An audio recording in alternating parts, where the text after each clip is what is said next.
Abdias, chapitre 1. Jugement à venir d'Édom. Prophétie d'Abdias. Ainsi parle le Seigneur l'Éternel sur Édom. Nous avons appris une nouvelle de la part de l'Éternel, et un messager a été envoyé parmi les nations.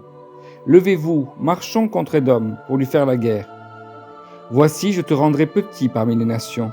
Tu seras l'objet du plus grand mépris. L'orgueil de ton cœur t'a égaré, toi qui habites le creux des rochers, qui t'assieds sur les hauteurs, et qui dis en toi-même, qui me précipitera jusqu'à terre? Quand tu placerais ton nid aussi haut que celui de l'aigle, quand tu le placerais parmi les étoiles, je t'en précipiterai, dit l'Éternel. Si des voleurs, des pillards viennent de nuit chez toi, comme te voilà dévasté, mais enlèvent-ils plus qu'ils ne peuvent? Si des vendangeurs viennent chez toi, ne laissent-ils rien à grappiller? Ah, comme Ésaü est fouillé, comme ses trésors sont découverts. Tous tes alliés t'ont chassé jusqu'à la frontière. Tes amis t'ont joué, t'ont dominé. Ceux qui mangeaient ton pain t'ont dressé des pièges, et tu n'as pas su t'en apercevoir. N'est-ce pas en ce jour, dit l'Éternel, que je ferai disparaître d'Édom les sages, et de la montagne d'Ésaü l'intelligence? Tes guerriers, ô Téman, seront dans l'épouvante, car tous ceux de la montagne d'Ésaü périront dans le carnage. Édom a maltraité son frère. À cause de ta violence contre ton frère Jacob, tu seras couvert de honte, et tu seras exterminé pour toujours. Le jour où tu tenais en face de lui, le jour où des étrangers emmenaient captive son armée, où des étrangers entraient dans ses portes et jetaient le sort sur Jérusalem, toi aussi tu étais comme l'un d'eux. Ne repaie pas ta vue du jour de ton frère, du jour de son malheur. Ne te réjouis pas sur les enfants de Juda au jour de leur ruine. Et n'ouvre pas une grande bouche au jour de la détresse.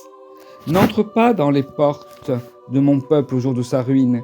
Ne repaie pas ta vue de son malheur au jour de sa ruine, et ne porte pas la main sur ses richesses au jour de sa ruine.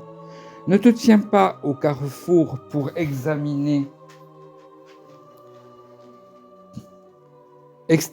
ses fuyards, et ne livre pas ses réchappés au jour de la détresse, car le jour de l'Éternel est proche pour toutes les nations. Il te sera fait comme tu as fait, tes œuvres retomberont sur ta tête, comme vous avez bu sur ma montagne sainte. Ainsi toutes les nations boiront sans cesse, elles boiront, elles avaleront, et elles seront comme si elles n'eussent jamais été. Triomphe final d'Israël. Mais le salut sera sur la montagne de Sion, elle sera sainte.